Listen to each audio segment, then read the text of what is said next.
about what was life like for you growing up. So could you share a little bit about, just growing up, elementary school, high school, kind of hobbies, interests, things along those lines? Man, we are going way back. I was prepared like last formal education. No, You have no, we a start from couch? the beginning. You have a couch in there? Maybe I should just come join you in the studio. No, just kidding. So yeah, grew up in the Toledo area, moved to Sylvania, which is a suburb on the west side of Toledo, when I was in middle school. Growing up, I was pretty active guy, played sports, liked to snowboard. Actually, that kind of led to my degree. Graduated from high school, came down to Columbus to go to Ohio State, and I was pursuing a degree in meteorology and wanted to use it to become an avalanche forecaster. And the reason I wanted to be an avalanche forecaster is because you got to basically get dropped out of a helicopter and go snowboard in areas where there was a bunch of fresh powder and figure out whether people were going to die from it or not. So, Well, I got to stop you, first of all all, right. because my wife's from Northwest Ohio and there's no hills in Northwest Ohio. So how did you even get into snowboarding to begin with? Yeah. So my family, my grandfather actually was into skiing. And so that got my mom and her sister and her husband, my parents and my aunt and uncle. We would go out to Colorado once a year. We'd like pile into a van. They lived in Western Michigan, so we would meet in Chicago. And my uncle laid tile, so he built like this platform bed in the back. I'll never forget these memories. And like we would basically drive 24 straight hours out there to Colorado. There'd be 8 of us in this full size van. The kids would sleep in the back and the parents would rotate driving. And we did that for a bunch of years when I was younger. And so just fell in love with skiing and snowboarding from that.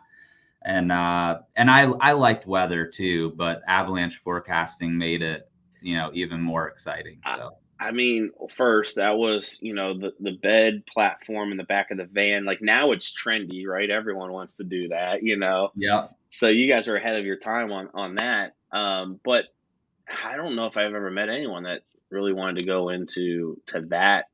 Who knew that that was an actual field that you could study within, meteorology. So that's awesome. That's a great story. So anyway, so came to Ohio State. I did get my degree in called atmospheric sciences here at Ohio State, but I also started working at a restaurant during college, and one of my regulars was a real estate agent. Hmm. And so he would come in, him and his wife would come in like all the time. Cause when if you don't have kids, it's probably usually easier and not that much more expensive to come eat out versus cooking a whole meal. And so they would come in a couple times a week and they would always request me. And so we just got to talking. And one day he's like, "Have you ever thought about being a real estate agent?" I'm like, "Dude, I'm getting a degree in meteorology. No, never thought about real estate." And so he just said like, "Hey, well, I think you should go get your license." And I was like, "Well, what's it take?" And he's like, $1,500 or $1,200 or whatever it was back then, and 3 weeks of your time. And I'm like, "Well, the quarter's almost over. I don't really have anything going on this summer, so why not?" So I think he split the cost with me or something, but I'm like, "Hey, I'm 20 grand in on a degree that I really like. I want to be an avalanche forecaster, but I'm sick of math and science classes." I had to take math like through differential equations with like the 5th calculus class, and it was terrible. And I was like, everybody told me that grad school was more of that. And I'm like, I don't know if I want to be an avalanche forecaster that bad. So went and got my real estate license the summer before. Actually, I was going to stay one extra quarter. I could have graduated in the spring, but was going to stay one extra quarter to take this class that I needed if I ever was going to go to grad school. And then also got to get football tickets one more year. So it was like, and back then, like a quarter was like $1,500. So it wasn't that big of a deal. So anyways, got my real estate license, started in real estate, loved it. decided that I really didn't need to go back and take that class. So I went and got my football tickets first, then canceled my classes at Ohio State, did 2 classes online at Columbus State, like just GECs, I think they were called back then, just to be able to graduate and get my degree.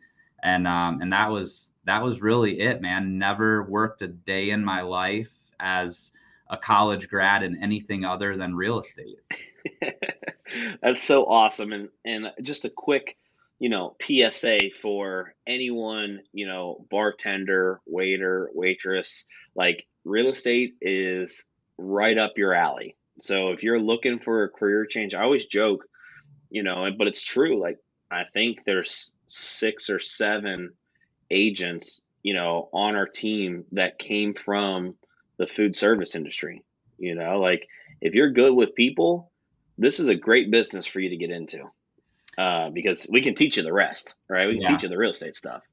I mean, I came out of my shell. I would not have, I can't say never because you can never say never, but definitely, I would have considered myself somewhat shy. Like I was really comfortable with people once I got to know you, but I Yeah. wasn't the kind of guy who was going to go be the life of the party with a bunch of people I'd never met before. But serving just brings that out of you. You walk up to the table, you've got to establish rapport quickly.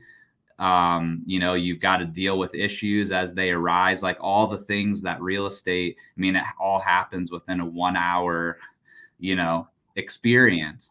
And so I think it's a great way. I've always found servers and bartenders are good. Also, teachers and nurses are also really good because they usually have great spheres.